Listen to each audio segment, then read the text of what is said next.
We're driven by the search for better. But when it comes to hiring, the best way to search for a candidate isn't to search at all. Don't search, match with Indeed. Indeed is your matching and hiring platform with over 350 million global monthly visitors, according to Indeed data, and a matching engine that helps you find quality candidates fast. Ditch the busy work. Use Indeed for scheduling, screening, and messaging so you can connect with candidates faster. Leveraging over 140 million qualifications and preferences every day, Indeed's matching engine is constantly learning from your preferences, so the more you use Indeed, the better it gets. Join more than 3.5 million businesses worldwide that use Indeed to hire great talent fast. And listeners of this show will get a $75 sponsored job credit to get your jobs more visibility at Indeed.com/Blue Wire. Just go to Indeed.com/Blue Wire right now and support our show by saying that you heard about Indeed on this podcast. That's Indeed.com/Blue Wire. Terms and conditions apply. Need to hire? You need Indeed.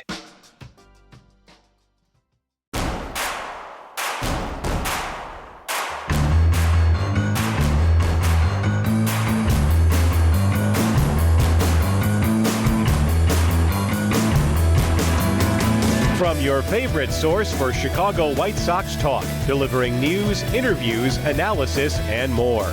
This is the Sox Machine podcast with your hosts, Jim Margulis, James Fegan, and Josh Nelson.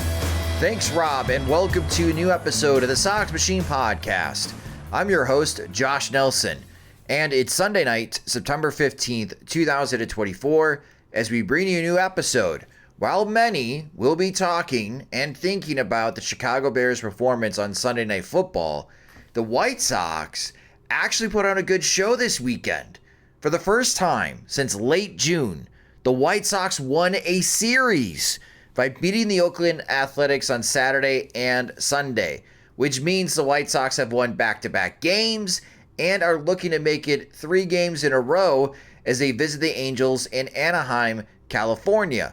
We'll recap what went down against Oakland, including an impressive first start from Sean Burke, an update on the White Sox home run leaderboard, White Sox affiliates playing postseason baseball, and the return of Yoan Moncada.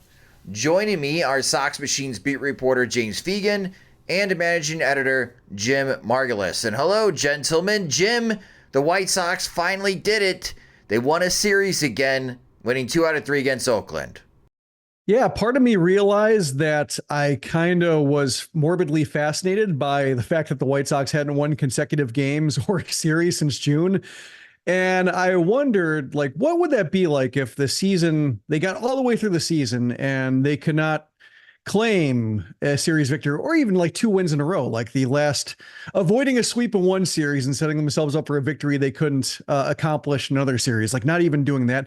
They only won 2 out of 3 games once during this time. Like there was around the 4th of July where they won, they'd split up wins over the course of 2 series that they did not win. So I was thinking like, well, that would make it very succinct, you know, an way of explaining just how bad they are. But I think there are just so many terrible numbers that you can use to explain how bad this team has been, especially if they set the losses record. That'll be simple enough. Like they lost more games than any team in modern Major League history. Like, okay, I get it. And then just the rest is overkill after that. So I think, you know, once they had set themselves up for a save situation for the second consecutive game and Frazier Ellard actually closed it out, I was thinking like, that's good for paying customers because people there look pretty happy. You know, you had some big crowds because of giveaways and Hispanic Heritage Night, and they all wanted to see something. And at that point, I can't be like my Grinch heart being like, I want to see 26,000 people go home miserable or wonder why they showed up. And at that point, I just thought, okay, it's nice everybody's celebrating no matter like what set up Andrew Benintendi's walk-off homer. You know, like the fact that it should never happen. Yeah. And the way that it did was so, yeah, I would call that fun bad in a way, especially since it was a good throw from left field that stopped the bleeding. And so that was fun. Like having seen Benintendi homer and everybody like celebrate, like, yeah, that's good. That's good that it happened. It's healthy that it happened.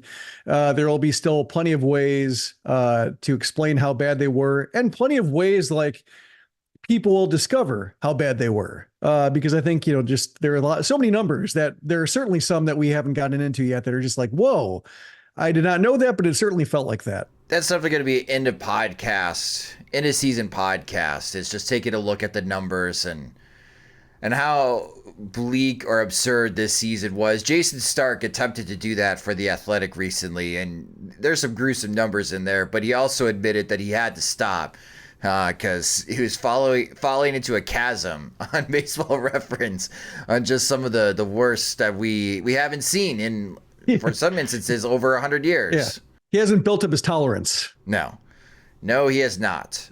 James, what was it from your perspective, especially for the White Sox winning on Saturday? Because from the seats, it felt like, here we go again, another loss by the White Sox after they had a 3-run lead. Yeah, it definitely felt like the bullpen, as much as I talked to Ethan Katz this weekend about it's a pretty good group in terms of like how he feels like they're mentally approaching things and not, being overwhelmed by where they're at, because it's a lot of kind of new people fighting for jobs, maybe not fighting with the disappointment of the season so much. It seemed very in kind with just the sort of game that they lose late where, their bullpen is doesn't really have 3 guys in a row that you can really count for high leverage work with any consistency, and that the offense will never add on, except the offense kept adding on. So they added this layer for their normal chicanery that usually isn't present, and still kind of wasn't really on Sunday. Sunday seemed more like kind of the games they win where a league average offensive effort feels like a breakthrough, and then they hold on for dear life with just enough pitching from like a bunch of guys who are like, you can squint and see them as regulars but not as stars, which has kind of been the highlights of their pitching staff outside of Crochet. So they strung 2 of those games they can actually win, or just an outright fluky performance together, and now clearly they're going to win in 8 out of 13, 12, and avoid all this, and we'll forget about that even this team was bad. Just a year 1 of a rebuild, normal stuff. Find a new slant. Sam Anderson of the New York Times for the magazine, and he also hosts a podcast called Animal. He was sitting with us in Section 108 because he's writing a lengthy feature story about what this White Sox season has been, and he's trying to get more perspective from White Sox fans. And I told him that here's the lead to your feature if Andrew Benintendi hits a walk-off home run here, because we were all like kind of hinting at it because that was one of the more exciting times to be at the ballpark this year, earlier in the season when Benintendi did hit a walk-off homer. He had 2 home runs in that game. And then as soon as the ball was pitched and it hit the bat, I couldn't believe it. It's like, I called this, but the way dramatically as the ball was going down the right field line, I thought this is going to sail just foul, and it said ding right off the foul pole. So pretty cool moment, and it was exciting to be there Saturday night to see the White Sox pull off that win. And again, they did win on Sunday 4-3. Speaking of Benintendi's home run, that is his 17th of the season. So your updated White Sox home run leaderboard, the Yoan still leads with 18. Benintendi has caught Vaughn with 17, and then Robert Jr. is in 4th place at 14 homers. Yeah, they're all circling him. I thought it was funny, just the homers that were hits. You had Benintendi's going off the foul pole, and then you had Ramos's going off the top of the wall, just like barely getting the job done. Was very apropos for just how they won this series. Yes. So, James, because you accused me of feeding you Kool-Aid, because in the last couple of podcasts here, the White Sox have won, but this time they've won back-to-back games. Looking at the White Sox home run leaderboard, are you sipping any of this Kool-Aid being passed around? I'm pretty worried about his ability to win our man PDJ, by the way. I felt like we were all on first name basis. I didn't necessarily have to identify him, but I'm losing confidence that he can win the title outright. I still think he will be recognized both with a share of the total lead and also clearly like the per rate basis champion. I think it's a tiebreaker where he would be the true home run king of the White Sox, all said and done. Timmy Wynette once sang, "Stand by your man," and here I am. hand in hand with Paul DeJong. Moving over to Sean Burke. He started on Sunday, and it was a good start from Sean Burke. He pitched 5 innings, allowed 5 hits, 2 earned runs, walked 2, and struck out 5 on 85 pitches. James, you were there getting a chance to watch Sean Burke. What are your thoughts about Burke's performance?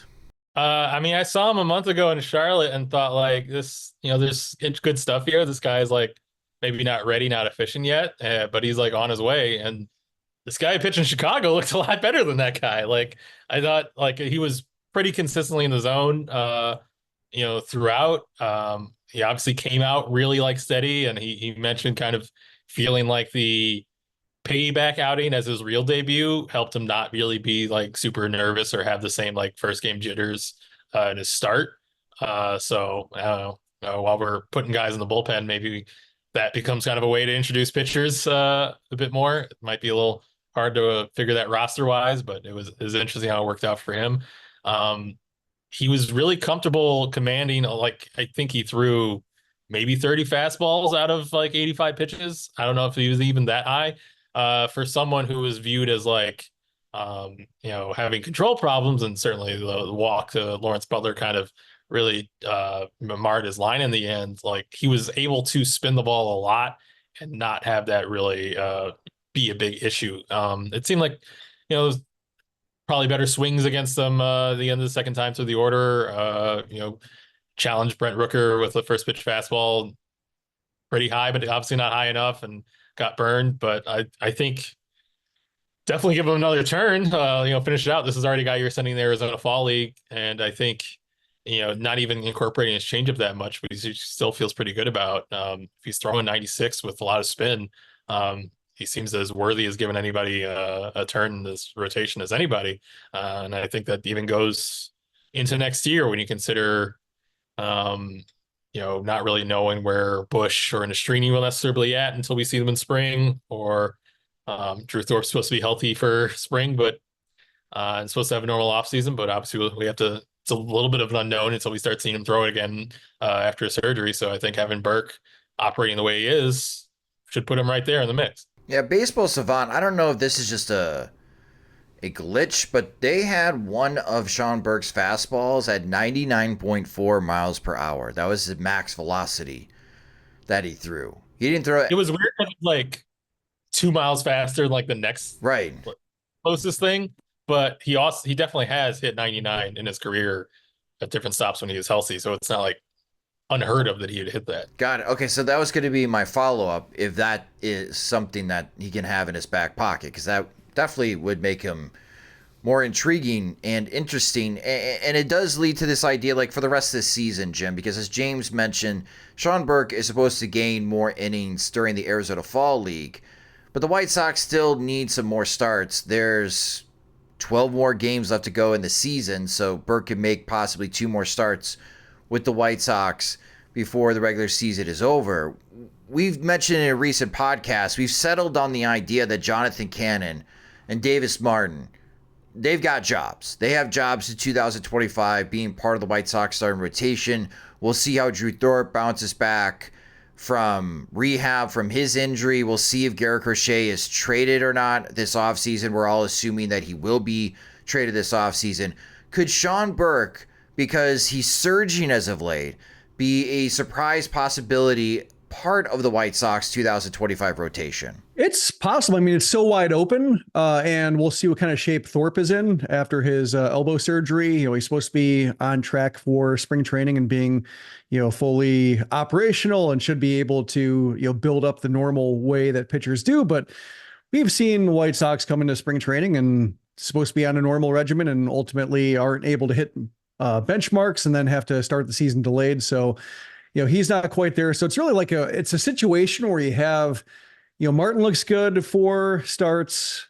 Cannon looks good for starts. Then you have like 10 guys who could throw 3 innings apiece. And I just picture a situation where like you can have entire series where it's TBA and we'll go with Nastrini for 3 and Jared Schuster for 3 and Iriarte for 3 and Kai Bush for 3. Just keep going on and just mix and match based on the way matchups go. That almost seems like the way they could, round out the season and maybe start next year. Mason Adams has been throwing 3 innings, so they have that in backup in AAA, but that's kind of how it looks like right now. But given the uncertainty and given the way he's finished, the problem with him in Charlotte, to the extent that was a problem, was just like inefficiency and foul balls, and like stuff was good and hard to square up, but hitters were just able to extend at bats to foul balls. It's not like he was walking a ton of guys or getting rocked. So that's something he could theoretically iron out. And, it just might be one weird trick or maybe one better changeup to be a case where those at bats end sooner.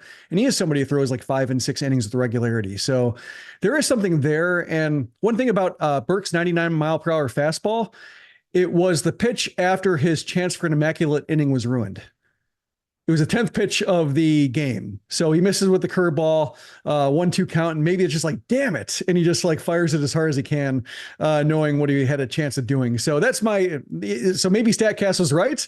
And that was a frustration fastball that almost worked. He definitely said he was trying to throw the perfect backdoor curveball for the immaculate inning. So I wouldn't doubt it. Mystery solved. Well, the White Sox do stick with Burke in the rotation. His next probable start would be in San Diego against the Padres. So we'll see what the White Sox do. I vote that Burke should get another start for the White Sox to see if he can repeat his success against Oakland. What's up, everybody? It's Heisman Trophy winner Matt Leinart. I've got a podcast called Throwbacks with actor Jerry Ferrara, where we'll be talking all things sports, but also so much more. We'll give you the behind-the-scenes stories from my days as the quarterback on an iconic college football team to Jerry's days as a star on an iconic TV series. So subscribe to Throwbacks wherever you download your podcasts and follow us on all social media at Throwback Show. Hey, Sox Machine podcast listeners, would you like an extra $500?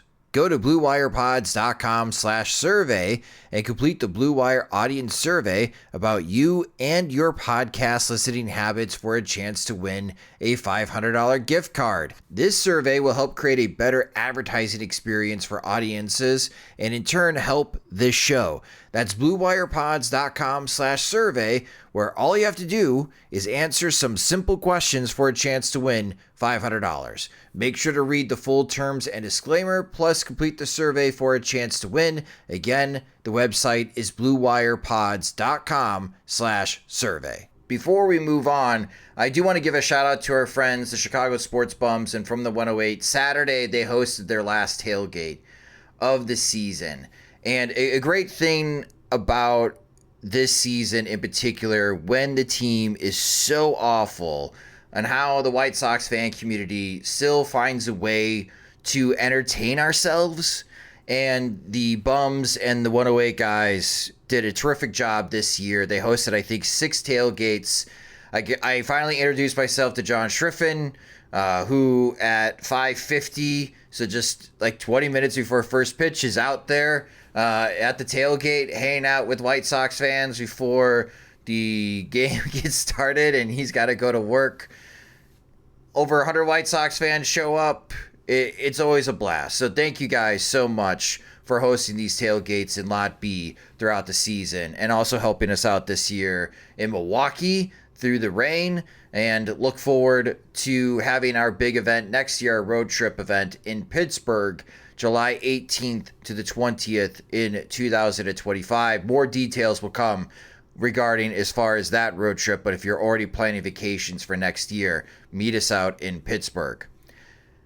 White Sox news, Yoan Moncada has been activated and returning to the team and joining the team for their West Coast road trip. In 12 games down in Charlotte, Moncada had a .950 OPS, so he was hitting against AAA pitching. But this is kind of a head-scratcher here, but I don't know what else the White Sox could do. So, James, let me just ask the simple question. Why? Why is Moncada returning to the White Sox, and why are the White Sox activating him and plan on playing him? They're hot, baby. They got to avoid this record. Now they get their best player back. It's go time. The moment is at hand. At some point, they're going to have to figure out what they want to do with Ramos and Vargas, and who they want to move to second base or left field or do something else to get every day at bat. So this kind of forcing the decision that comes with Moncada up and taking maybe DH opportunities or third base opportunities and moving Ramos to DH, because I don't know how you don't play Ramos every day from here on out. At least forces the hand a little bit. As much as also the White Sox aren't enchanted with Moncada, the player, anymore, especially not paying him to, be inconsistent and run into injuries as much as he tries not to.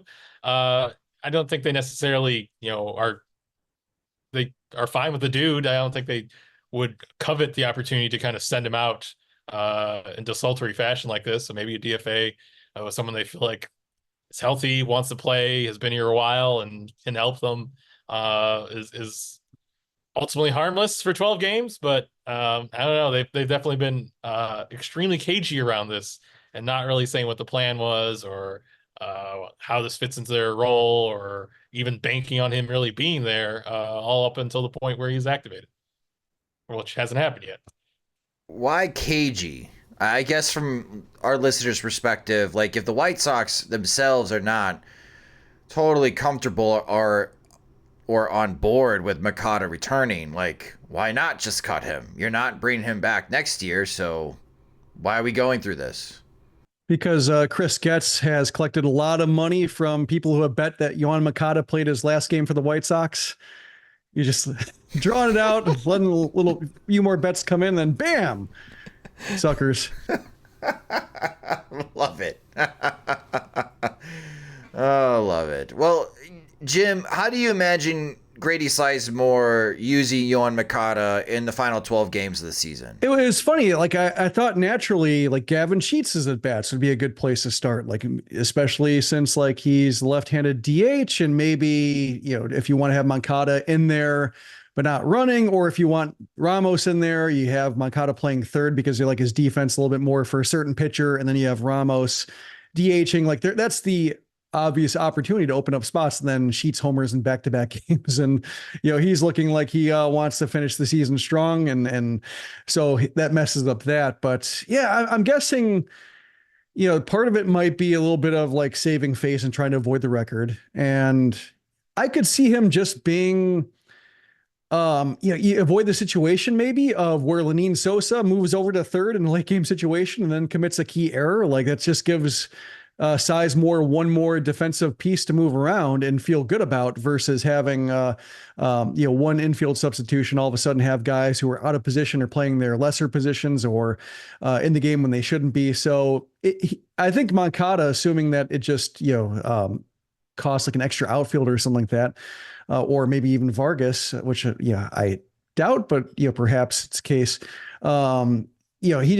He's a major leaguer. Like, obviously, he's, as James said, probably the best position player on the team, even in his reduced state, to where just he helps. And he helps the White Sox be a little bit more professional as long as he's able to run 90 feet at a time. Well, we'll see in how the White Sox use Moncada and how Moncada performs. I'm going to assume he's in the lineup on Monday night when the White Sox arrive to Anaheim. We'll preview that series in a moment.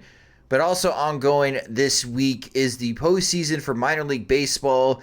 The Kannapolis Cannonballers are playing for the championship. The Birmingham Barons, they start their division round this week. Kannapolis lost game 1 to Fredericksburg 6-4.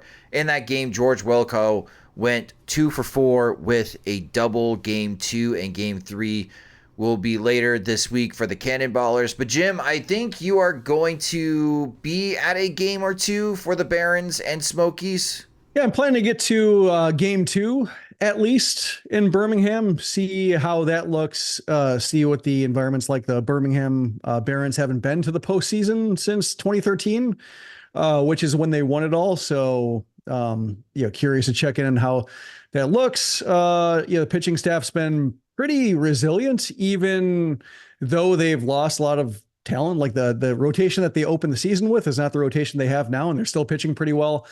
So guys worth checking in on in that regard. And then just probably end of season stuff with check in with Sergio Santos and such and just see some lingering questions about prospects who have maybe been, in and out of the lineup or had just showed up to Birmingham and are pitching better than we thought, and kind of informing myself for next year's prospect lists. Is Noah Schultz going to be starting that game, or will they give him the ball on Monday? I would imagine they keep him on his weekly schedule. I don't think they deviate from a carefully held schedule in order to get him a postseason start. So I imagine like he might be the next series if they get there. I don't think they're going to compromise his plan for this. They have pitching's they have pitching. It's really the offense that's been the biggest problem. Like when it comes to runners in scoring position, that's been an issue. So I would doubt to see Schultz this time around, but I would welcome it. Like if they want to start on Thursday, that'd be cool.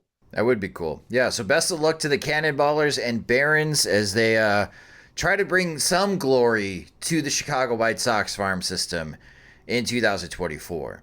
This series preview segment is sponsored by Game Time. Game Time is an authorized ticket marketplace of Major League Baseball, which makes getting tickets even faster and easier. Prices in the Game Time app actually go down the closer it gets to the first pitch. With killer last-minute deals, all-in prices, views from your seat, and their lowest price guarantee, Game Time takes the guesswork out of buying Major League Baseball tickets. The Chicago White Sox are on the road this week, visiting Anaheim and San Diego. If you are following the White Sox out in California, check out Game Time on deals for tickets. You can also use Game Time for shows and concerts. Game Time has tickets for Will Ferrell's show on October 26th, Billie Eilish coming to the United Center on November 14th, and of course the Chicago Bears have started their season, and Game Time has deals for the upcoming home game against Los Angeles Rams. Take the guesswork out of buying tickets with Game Time. Download the Game Time app, create an account, and use our promo code Sox Machine for $20 off your first purchase. Terms apply. Again, create an account and use our promo code Sox Machine for $20 off. Game Time. Last minute tickets, lowest price, guaranteed. The White Sox embark on their California road trip. They will be visiting Anaheim first, face the Angels. The Angels are 60-89 this year. They're last place in the American League West. They're 21 games back of the Houston Astros. They have lost 5 straight games, and in their last 10, they are 2-8, and they are not a very good home team. They are 30-45 this year in Anaheim. The pitching problems for this series on Monday and Tuesday night, these are 8:38 p.m. Central Time starts, very specific. Jonathan Cannon against Reed Detmers on Monday. Tuesday, the Dart, Davis Martin against Griffin Cannon. And then Wednesday afternoon getaway day is 3:07 p.m. Central Time. It's to be announced for the White Sox against Jack Kohanovitz for the Angels. And keep an eye on Taylor Ward. He has these hot streaks in his career, and he's hot again. In his last 13 games, Taylor Ward has hit 6 home runs. There's going to be a lot of attention on this road trip. There were a lot of people visiting Chicago this past week, as James has mentioned in a previous podcast episode, to capture the story of the worst baseball team ever. The White Sox are 35-115, and there's many folks around baseball that think the White Sox will clinch the worst record of all time on this California road trip. They can't clinch it in Anaheim, but if they get swept by the Angels, they can clinch it in San Diego.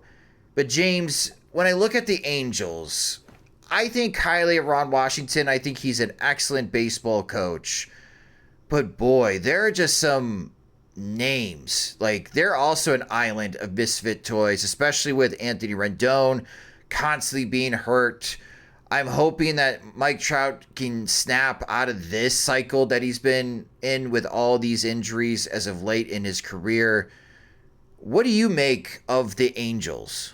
I think they're a mess, and they'd probably be normally be competition for the White Sox for, kind of the organization that's at the bottom of the ladder in the league. But the White Sox have kind of separated themselves to a degree I don't think we can anticipate. But everything in the Angels, and I think you could probably say this of the White Sox and kind of the remaining pieces of their, kind of failed rebuild to competition effort, is like everything is built around trying to prop up, like, as quick as possible, even Christian Moore, as good as he's playing after they drafted in the first round, just like rocking him up to the majors the way they did the Zach Nato and Noah Shanwell and Ben Joyce, kind of, a reliever only pick that they, as good as he's been, that they kind of spent pretty highly on the draft to just rush help up to prop up this core that's, not in place anymore because Shohei Ohtani's gone, but Trout is not able to be consistent on the field anymore. Neither is Anthony Rendon, nor was Rendon particularly impactful for them when he was on there. It's this kind of tent that's been randomly thrown up for these big three talents, and then they're not even there. And it's just like kind of this slipshod rush to create a stars and scrub roster without the stars. It's really bad. Their facilities aren't good. They don't have a good reputation of treating their scouts. I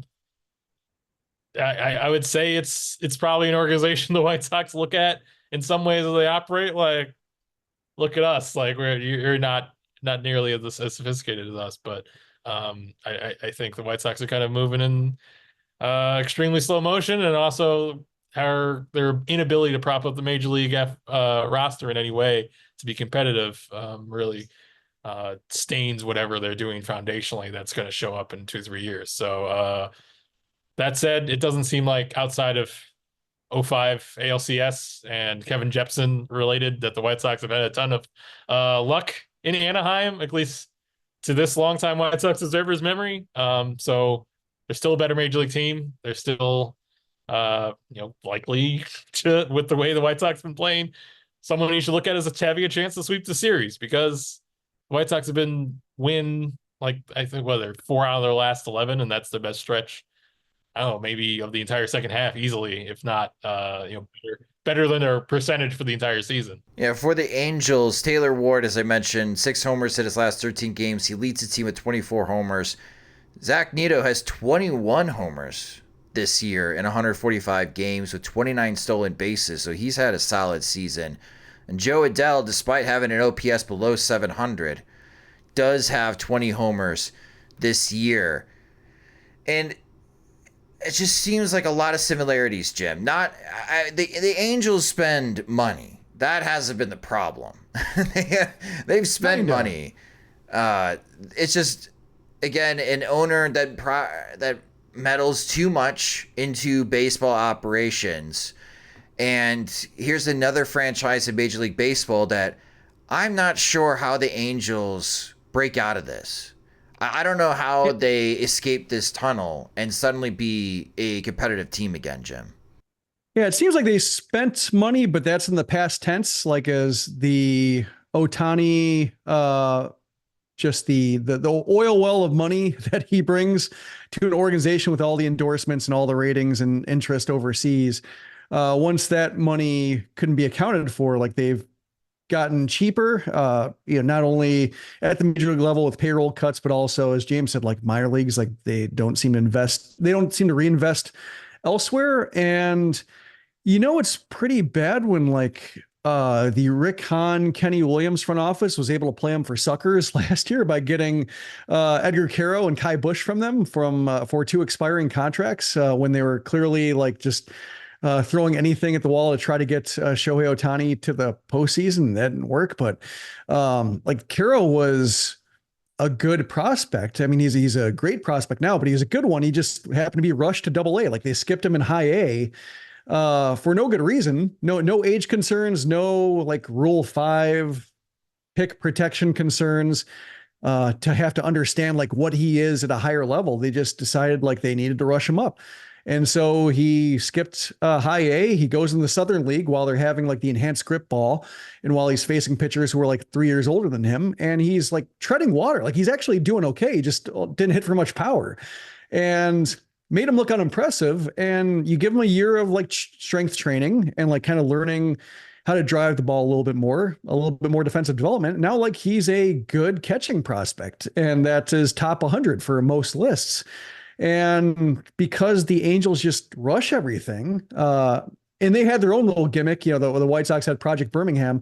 They had that year where they drafted 20 pitchers, and I don't know if anything ever came of that. So they've done weird experimental stuff that hasn't really borne fruit. And it's a case where like Ron Washington, I think he's a good, this was a good environment to understand like how he would have handled the White Sox last year, because he was He was a favorite of both of ours just because he struck me as that kind of guy who gets a lot out of his players and can, while he's a player's manager, has that reputation, he also inspires good efforts. And it feels like players hate disappointing him, and so they play hard for him. Even if he does some stuff that's a little bit wacky analytically, or is not necessarily the most modern, he doesn't present himself as the most modern manager, but he does have a lot of things going for him that can maybe help that specific White Sox team. It's fallen flat with the Angels. I think it would have fallen flat with the White Sox last year. So it's fine that the White Sox didn't get him, because it would just been 1.5 years of maybe memorable quotes and that's it. But yeah, it's two franchises in disarray, and just happens that the White Sox have less talent at the major league level, but they're maybe one of the couple teams that the White Sox can look at and say, we'll be better than them in a couple of years. Now that might not be true, but I feel like they can say that and feel like maybe okay about it. Kai Busch was part of that 2021 draft class when the Angels used all 20 picks on pitchers. He was their second round pick that year behind Sam Bachman, who was taken 9th overall by the Angels in the first round in 2021. Only those two have pitched in the majors. Chase Silseth of the Angels in the 11th round has also appeared in 25 games in the majors and has a 0.1 WAR. So far, the Angels, from their 2021 draft class, 0.5 WAR collectively from the 20 pitchers that they selected back in 2021. We'll be recapping this series later this week, as the White Sox have a day off this upcoming Thursday in between their series against the Angels and the Padres. We'll recap that series in Anaheim and preview what to expect in San Diego. We might be seeing old friend Dylan Cease pitch against the White Sox, which in a way would be kind of fun. Probably more fun for Padres fans, but it would be fun to see Dylan Cease pitch against the White Sox. What's new from Apple? There's the new iPhone 16 Pro, built for Apple Intelligence. And it comes with the all-new camera control, giving you an easier way to quickly access your camera tools. The new Apple Watch Series 10 has our biggest display and our thinnest design ever. And this? It's the sound of active noise cancellation, now available on one of 2 new AirPods 4 models. So quiet. Check out all of the new products and new features at apple.com. You can even buy yourself something new. See apple.com for product availability updates. Apple Intelligence coming this fall. Before we sign off on this podcast episode, it's time to take a look around Major League Baseball. A couple of headlines here before I pass it over. The Philadelphia Phillies, the first team to reach 90 wins in the majors this year. They are dominating at home. We'll see how big of a factor home field advantage is, but the Philadelphia Phillies this year are 52-26 at home.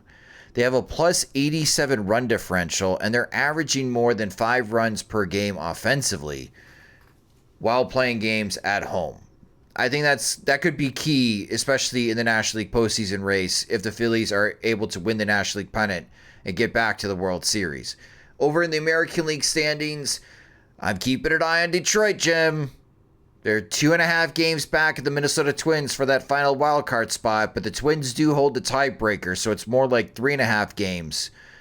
But the Tigers still in the race, and the Twins, not sure what's going on. They're struggling a bit. But Jim, I'll start with you. What is catching your attention around Major League Baseball?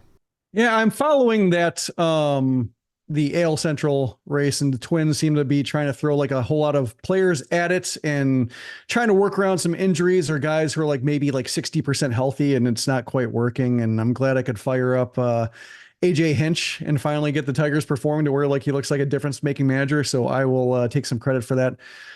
I'm really fascinated by speaking of the Twins, like that Derek Bender story, the 6th round catcher who just like pulled a Carl Havoc and said like, I don't want to be around here anymore, and just start telling the other team what pitches were coming. And I don't like, I'm fascinated by like what happened. I want to know more. I'm hoping it's like a genuinely interesting, like human interest story, or like some kind of just personal drama, hopefully it's not dangerous, but just I'm hoping it's not just simple gambling, like, oh, he just had some money riding the game. And that's why I started doing, because that's, that's disgusting and also just very boring at this point. It just feels like it just, the slow slide towards, giving into the sports books. But just, for people who aren't familiar, he was a 6th-round pick this year, signed for nearly $300,000, a catcher. And then like after 19 games, he just started telling Lakeland, like as the Fort Myers was in the playoff hunt, just started telling hitters what was coming. And he was relegated to like the bullpen during the next couple of games, and Lakeland hitters told the coaches of Fort Myers, and like, your guys telling your pitches, and they just decided to cut him. And I want to know why. Like, I've never heard of a story like that, especially for somebody who like should feel appreciated and invested. You get $300,000, 6th-round pick out of Coastal Carolina. Like, that's pretty good. So yeah, a lot doesn't add up right now. And I'm really curious why. And I really hope there's more to it one way or another. I hope it's not a terrible outcome, and he gets to keep his bonus. That's the other thing that's fascinating. Like, I'm surprised there isn't some like minor language in the contract saying like, if you perform to your best abilities, or like, give it a year, it doesn't work out. But if you are like actively sabotaging your team and you get to keep the bonus, that strikes me as like, I'm surprised there aren't strings attached to even like the degree of just like, maintaining the integrity of the game. Players should get the money that they're owed. And like, but it definitely exposes me like a loophole of just like, if players aren't interested in playing pro ball, is that like what they do is like get like a 6-figure bonus, like hang around a couple weeks and then cash out and do something else? Like, I'm really fascinated by this, as you can tell. Have you heard anything like this, James? And I guess, do you think Derek Bender ever gets a second chance? No, I can't say I've heard something like this, unless you count like players wanting the season to be over, especially in the low minors. But direct malfeasance, I can't recall some sort of example of. Do you think Bender gets a second chance?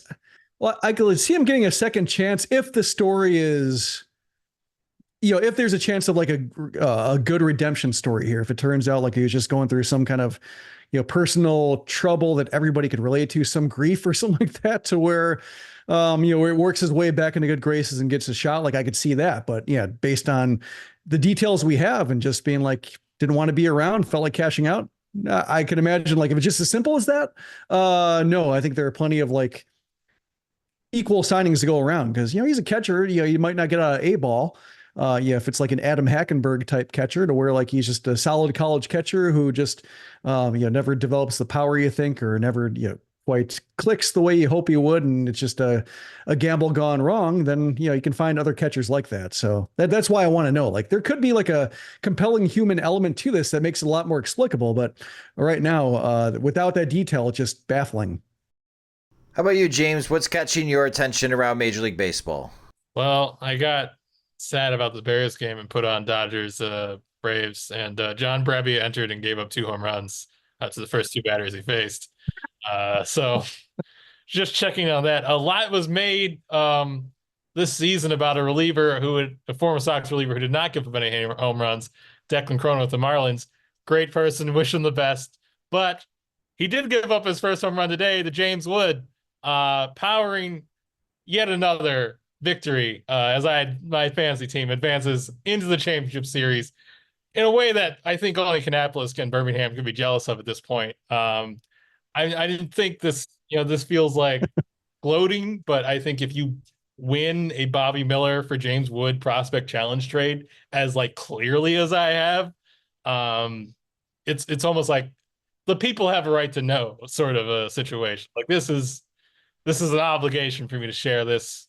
A 21 regular season to then to dominate the first round of the playoffs so thoroughly. I love what we've given to the city. I love that group in that locker room. I love all the staff involved. It's been a joy to be a part of this ride. It's been something we'll talk about for the rest of our lives. Was Declan Cronin just on the Effectively Wild podcast? Are they as capable of jinxing players as we are? I mean, I don't know, but I wouldn't blame them because there's just really nothing that can stop this train. Who are you going up against in the championship? And I guess who are you worried about? Like on their team that could wreck your I'm not dream? worried about anyone, Josh. Just to make it clear, but I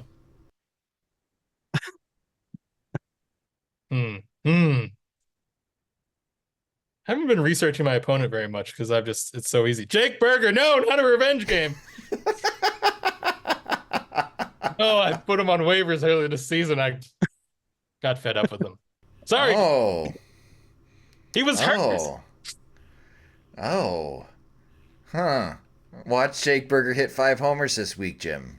And Declan Cronin was on the Effectively Wild podcast 2 days ago.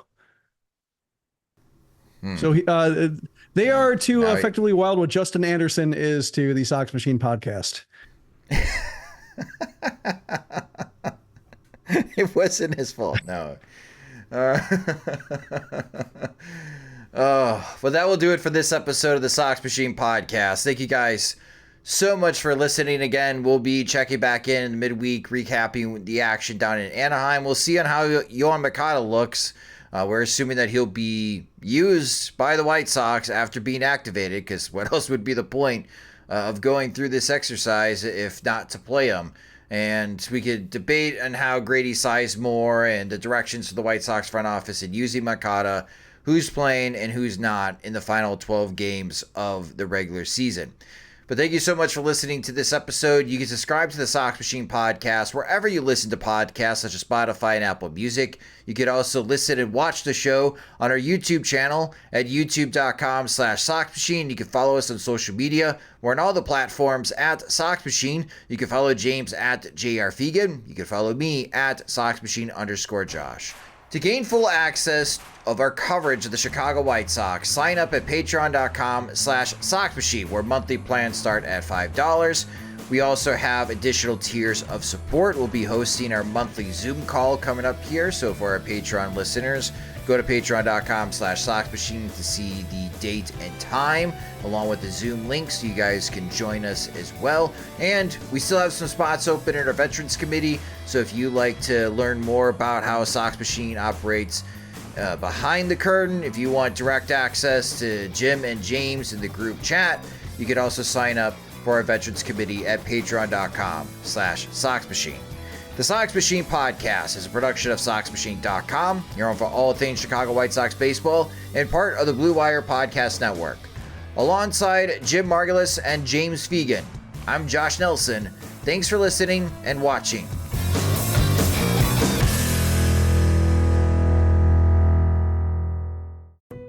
For years, you asked yourself, how do I save more money? But now it's, how do I preserve my money? Someone's asking the right questions. And at Sandy Spring Trust, we'll answer them one-on-one.